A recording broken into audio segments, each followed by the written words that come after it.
Good evening, Tony. As you have seen today, there are multiple protest sites across the city, in fact, across the nation. Another major march planned here for Minneapolis tonight. And what you're seeing behind me, this face-off between protesters on one hand and those federal officers on the other, has been continuous since 7 a.m. this morning. Behind a cloud of gas and a burst of pepper balls, federal officers surged into a crowd protesting outside a Minneapolis Federal Building this morning. The first protest of the day here after the shooting of activist Renee Good on Wednesday. The shooting spawned protests across the country, including in New York, Miami, and Detroit. But today, Minneapolis boiling over. Just now, this crowd of several hundred people has crossed the street. That is the Whipple Federal Building.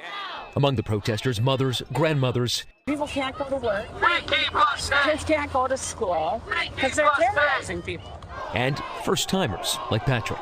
Even though you support the country and you support the military, you're ashamed of what happened yesterday. And absolutely, and I'm ashamed of ICE. On the other side, we saw Border Patrol assembling. Then pepper balls fired point blank. It triggered a shoving match. Right now, somebody threw a snowball, and these Border Patrol officers are surging into the crowd to try to grab this person. Right there.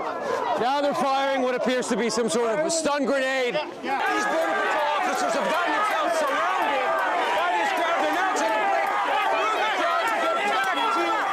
We just got pepper ball, but they're trying to break through the crowd to get back to the Federal Building, which they just did. At one point, protesters refused to disperse, sitting on the road. Okay, look, that woman is getting, oh my God, dragged on her face. Later, we caught up with Patrick again. What did you think when they surged into the crowd and detained those people? I really hope that both sides of us can be peaceful and not resort to this intimidation stuff. As an American, I have a right to protest. Now, we have reached out to DHS for comment, but did not receive a response. And we've been hearing a lot about this city being a single spark away from exploding in protests. But organizers with whom I've been speaking are saying that with those federal agents and officers masked and some of them heavily armed, many people out here in the streets are simply scared.